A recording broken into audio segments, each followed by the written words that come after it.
विराजमान असलेले परमपूज्य गुरुमाऊलींना कोटी कोटी वंदन. तीनही गुरुपुत्रांना वंदन. उपस्थित आपल्या सर्वांना श्री स्वामी. बघा, आपण काय म्हणतो, अनंत कोटी ब्रह्मांड नायक. या ब्रह्मांड नायकामध्ये अनंत कोटी असे जे ब्रह्मांड सामावलेले आहे, अशांचा जो नायक आहे, असे जे माझे गुरु आहेत, माझे महाराज आहेत, माझे माऊली आहेत. बरोबर की? गुरूंची व्याख्या काय आहे? गुरुर ब्रह्मा गुरुर विष्णू गुरुदेव महेश्वर. म्हणजे गुरु ही जी शक्ती आहे ती कधी तयार होते? ब्रह्मा, विष्णू आणि महेश हे तीन शक्ती एकत्र आल्यानंतर. थोडंसं बोलावंच वाटतंय तुमच्याशी ह्या विषयावर थोडं 5 मिनिटं. ब्रह्मा, विष्णू आणि महेश. ब्रह्मांचं कार्य काय आहे? जनरेटर, उत्पत्ती करणे. बरोबर. विष्णू चालन संचालन, ऑपरेटर. आणि महेश डिस्ट्रॉयर. काय आहे? तो संहार करणे. संहार करण्याचा अर्थ संस्कृतमध्ये आवरून घेणे. आपण कसं म्हणतो की खूप काम झाले, पसारा पडलाय, आवरायचा. प्रत्येक जण कामाचा, पुरुष असो, स्त्री असो, मुलं असो, हा पसारा, ह्या पसारा आवरून घेण्याला आपण आवरून घेणे म्हणजे संहार करणे. मग आपले जे गुरु आहेत, ब्रह्मा, विष्णू, महेश, जेव्हा एकत्र येऊन जे गुरु तयार होतात, ते गुरु सुद्धा हे आवरण्याचं काम करतायत. काय आवरण्याचं काम करतायत? की माझा भक्त, माझा सेवेकरी, याच्या जीवनात येणारी जे संकट आहे, दुःख आहे, यातना आहे, बरं तेवढंच नाही, ह्या सगळ्या याच्यात येणारे जे नको असणारे शक्ती, संकट, हे आवरून घेतात. आणि तेच काम आपलं चाललेलं आहे. दत्त महाराज आपले स्वामी, आपण दत्त महाराज जे आहेत, काय आहे त्यांचा नियम? काय आहे? भिक्षा मागतात ना, ते मागतात ना, गेलेत ना गाणगापूरला, आपल्याला माहिती आहे. भिक्षा मागतात. कशासाठी मागतात? भिक्षा मागितल्याशिवाय ते जेवण करत नाही. मला नेहमी असा प्रश्न पडतो की अनंत ब्रह्मांड ज्यांच्यामध्ये सामावलेले आहे, असे ते 2 टायमाच्या जेवणासाठी भिक्षा मागतात का?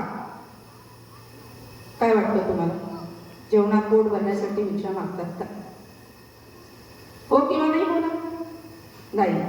कशासाठी मागतात?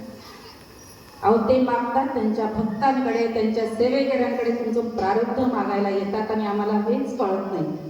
आम्ही खुशारपणे म्हणतो, इतक्याचा चेक दिला, लाख दिले, 1000 दिले, एवढं केलं, तेवढं केलं. पण तुमची जेवढी क्षमता आहे देण्याची, तेवढं तुम्ही काय देत असता? तुमचं प्रारब्ध टाकत असता. ज्यांच्यात आनंद ब्रह्मांड सामावलेले आहे, ज्यांनी हे चलन वलन त्यांच्या याच्याने होतो, ते भिक्षा मागतात, म्हणजे ते प्रारब्ध मागतात. आणि आपले गुरु आपल्याकडे आपल्याला समयाचं दान मागतायत, तर याचा अर्थ काय मागताय हे तुम्ही समजून घ्यायला पाहिजे. बरोबर की नाही? म्हणजे आपण आता हेच इथे गुरुचरित्र पारायण, नवनाथ किंवा एखादी मोठी सेवा ठेवली असती, तर खूप मोठ्या संख्येने गाड्याच्या गाड्या भरून तालुक्यावर लोक आले असते. बरोबर की नाही? बरोबर की. पण आपल्याला आपली माऊली काय सांगतायत, माऊलींची तळमळ काय, माऊलींचं विजन काय, आपल्याला पहिले कळलं पाहिजे.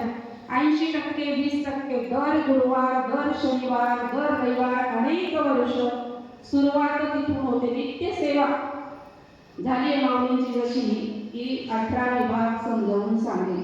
20% आणि 80% जो काय आहे तो परत समजून सांगेल. अध्यात्म हे करायलाच पाहिजे. लक्षात घ्या, अध्यात्म हे नित्य सेवा, अध्यात्म तुमचे मोठे पाठ, पारायण, या तर जी काही सेवा असेल ही झालीच पाहिजे. त्याच्याने आपलं मन पवित्र होतं. बरोबर की? ती आपली झालीच पाहिजे. आणि 80% ग्राम अभियान आहे. लक्षात घ्या. मग इथे काय, जर आपली जे अध्यात्माची जी सेवा आहे, जे अध्यात्म आहे, ते 100% आपली सेवा जर फलित व्हायची असेल, तर आपल्याला उपक्रमांकडे वळणं गरजेचं आहे. आहे की नाही? बरोबर की नाही? माऊलींनी जवळजवळ 2-1 वर्षापूर्वी म्हणजे कोविड काळामध्ये सांगितलं होतं, असंच काहीतरी विषय झाला, आम्ही बोलत होतो. तर माऊलींनी एक सांगितलं की जेव्हा गुरुपीठावर असेल, दिंडोरीला असेल किंवा अजून कुठे असेल, आज रविवार, आज कोणतं पारायण असेल गुरुपीठावर? नवनाथ. कोणतं? नवनाथ. काल कोणतं होतं? गुरुचरित्र. बरोबर ना? माऊलींनी आपल्याला, गुरूंनी शब्द दिलाय ना, तो आपल्यासाठी शिरवणार आहे. त्यांनी काय सांगितलं की त्या रविवारी, त्या शनिवारी किंवा इतर वारी मोठी सेवा चाललेली, त्याच वेळी तुम्ही ग्राम अभियानात अगदी छोटीशी जरी सेवा करत असाल तरी तुम्हाला जे फळ आहे ते त्या सेवेचं आहे, किंबहुना त्याच्यापेक्षा जास्ती सेवेचं आहे. लक्षात घ्या, अध्यात्म, नित्यसेवा ही आयुष्यभर आपल्या जीवनात येणाऱ्या प्रत्येक प्रश्नावरचं काय आहे? औषध आहे. मी नेहमी सांगते, काय आहे ते? औषध आहे. बरोबर? ती कुठलीही समस्या कुठलीही असो, पण ग्राम अभियान हे माझं काय आहे? जेवण आहे. मी जेवली तर मला ते औषधं लागू पडते 100%, अन्यथा त्याचा बऱ्याचदा उपाशी पोटी जर औषधं घेतले तर दुष्परिणाम भोगावे लागतात. अशा या गुरूंवर आपण कधीच शंका घेऊ नये.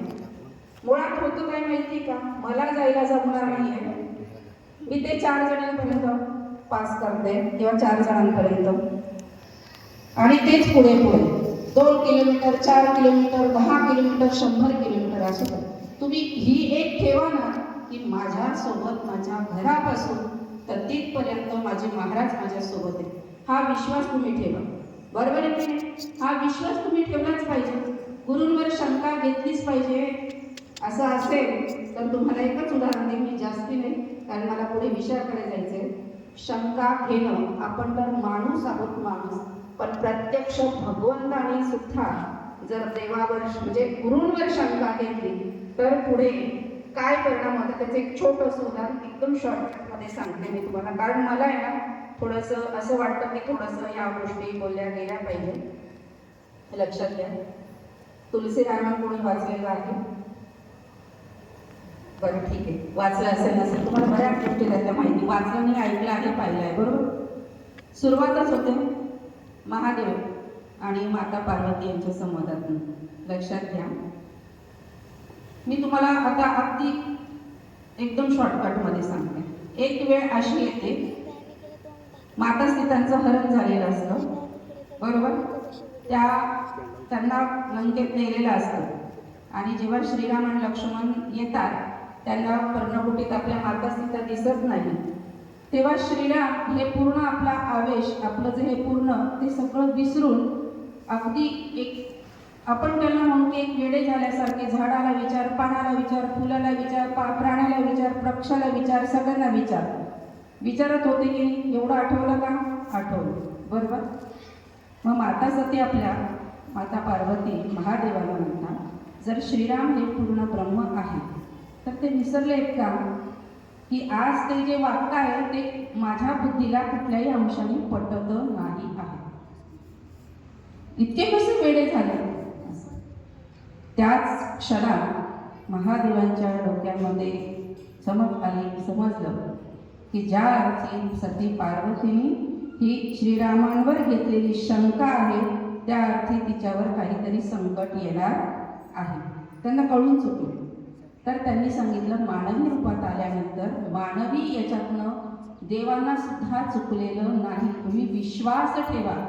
पण तरी माता पार्वती ते ऐकायला तयार नाही, आणि त्या म्हटल्या नाही, मला याची खात्री करायची. बघा, आपण नेहमी सांगतो गुरूंचा आदेश शिरोधारी, ते म्हटले उडी टाकायची, ते म्हटलं असं करा काय, पण नाही, त्या म्हटल्या की नाही, मला खात्रीच करायची. शंकराने त्यांना परावृत्त करण्याचा प्रयत्न केला, पण त्या म्हटलं नाही.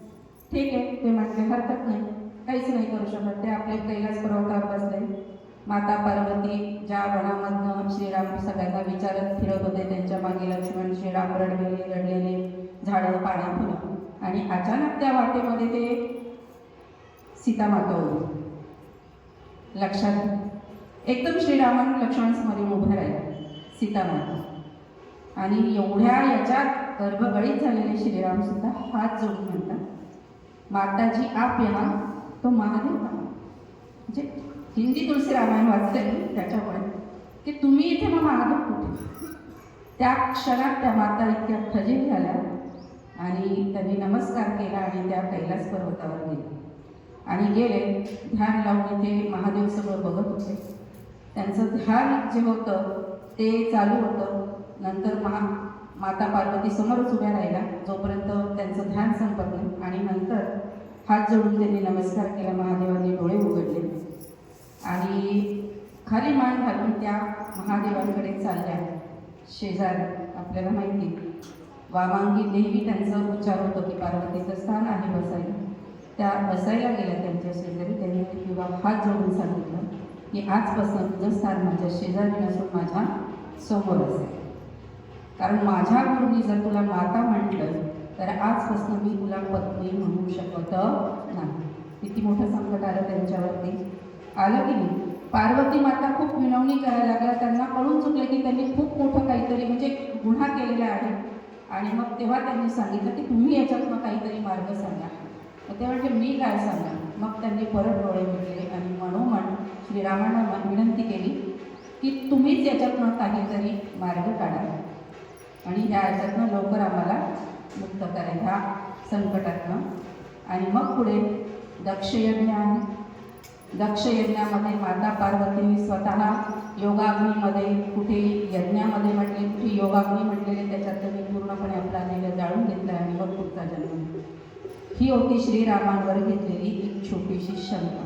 म्हणजे हे गुरु, महादेवांचे गुरु श्रीराम, रामांचे गुरु महादेव, हे लक्षात घ्या तुम्ही. तर गुरु कितीही लहान वाटत असेल तर तो कधीच लहान नसतो, तो खूप महान असतो. लक्षात घ्या. गुरुनी जर सांगितलंय ना तर डोळे झाकून, माऊली सांगतात 3 अध्याय 11 माळी सुद्धा खूप पर्याप्त आहे. तुम्ही त्याच्या जोडीला ग्राम अभियंता, सगळं बरोबर आहे, सगळं केलं पाहिजे, पण तुम्ही हे सुद्धा थोडंसं करून बघा.